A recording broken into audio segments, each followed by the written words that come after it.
नमस्कार, आप देख रहे हैं डॉक्टर साहेब, आपके साथ मैं हूं मुस्कान। दर्शकों, अभी हम देख रहे हैं रमज़ान का पाक महीना चल रहा है और इस महीने में जब भी लोग रोज़ा करते हैं तो वो दिन भर फास्टिंग रखते हैं।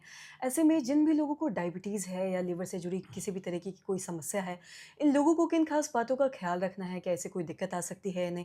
इसी बारे में आज हम तमाम चीज़ों पे बातचीत करेंगे। इस पे बातचीत करने के लिए आज हमारे साथ मौजूद है बिहार के जाने-माने गैस्ट्रोएंटरोलॉजिस्ट डॉक्टर धीरज कुमार। साथ ही आपको बता दें कि ये एसोसिएट प्रोफ़ेसर हैं और साथ ही कार्यरत हैं पीएमसीएच हॉस्पिटल में। सर नमस्कार, बहुत-बहुत जी, स्वागत है आपका। नमस्ते मुस्कान जी।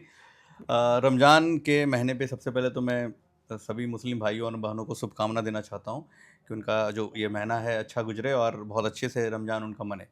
तो ये रमज़ान में जो कुछ सेगमेंट है जो आपने जो बताया है बहुत मेरे दर्शक बहुत जो मेरे पेशेंट वो पूछते रहते, सर रमज़ान का महीना शुरू हो रहा है, मैं क्या-क्या प्रिकॉशन लूँ? तो कुछ भाग में बाँट देता हूँ। एक स्वस्थ इंसान जो रमज़ान कर रहा है उसके लिए कोई प्रिकॉशन की ज़रूरत नहीं, उसके लिए बहुत अच्छा अवसर होता है क्योंकि फास्टिंग से बॉडी डिटॉक्स होता हुँ, है।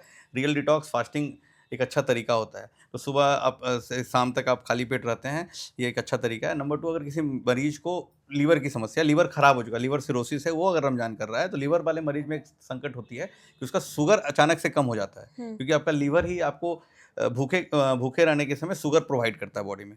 तो अगर आप रमज़ान में हैं और आपने फास्टिंग रखी है और अचानक से पसीना चलने लगे और चक्कर आने लगे, तो ये ज़रूर शुगर के घटने की निशानी हो सकती है। उसमें तुरंत आप चीनी को मुँह में रख लें हुँ, और या फिर चॉकलेट खाएँ या शुगर की जाँच करें, नंबर 1।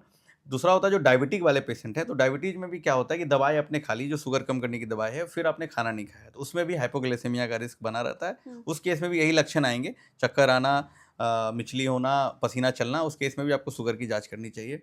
तीसरा जो मरीज़ होता है, जो गैस की समस्या वाले मरीज़, तो देखने को अमूमन मिलता है कि ये जो दूध का सेवन है, पाव-रोटी है, ये सब जो सेवन है, वो उसका थोड़ा बढ़ जाता है हुँ, और रात के समय जब ब्रेक होता है, तो उसमें लोग थोड़ा स्पाइसी खाना शुरू कर देते हैं। इसमें गैस के मरीज़ की परेशानी और बढ़ने लगती है। तो वैसे मरीज़ को जिसको गैस की बहुत समस्या है और वो रमज़ान कर रहे हैं, तो उनको मैं यही बोलूँगा कि दूध के बने हुए सामान, दूध, उससे थोड़े कट करके रहें, बाकी जो अल्टरनेटिव है, उसका इस्तेमाल करें। फ्राइड फूड, बिरयानी, इन सबको थोड़ा-सा वो अवॉइड करने की कोशिश करें। जो हरी सब्जियाँ और जो सैलेड है, ये सब पे ज़्यादा फ़ोकस करें रमज़ान के समय भी।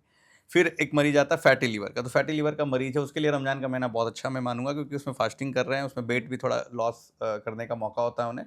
तो वो उसके साथ-साथ वो जो ड्राई फ्रूट्स हैं, हुँ, बेरीज़ हैं, सीड्स हैं, वो सब का सेवन करें।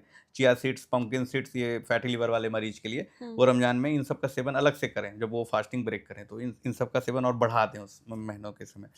तो ये मरीज़ हो गए 3 तरह के मरीज़। फिर एक आता है कि बीपी के मरीज़ हैं और उनका ब्लड प्रेशर बढ़ा हुआ रहता है, तो ये रमज़ान का महीना उनके लिए अच्छा है। उसमें वो नमक का जो सेवन है, वो फास्टिंग ब्रेक करने के बाद नमक का सेवन कम से कम करें और पानी बहुत अच्छे से पिएँ जब वो फास्टिंग ब्रेक करते हैं। तो ये इन सब चीज़ों का ख़्याल रखना है। जी।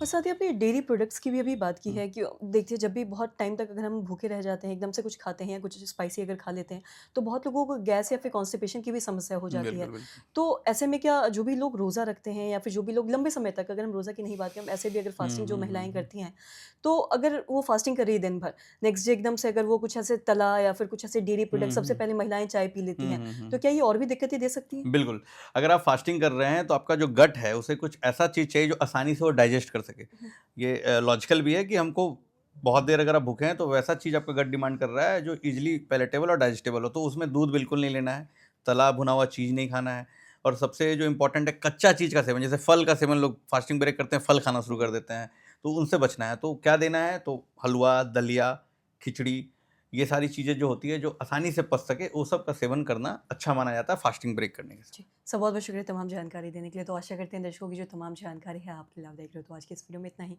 धन्यवाद।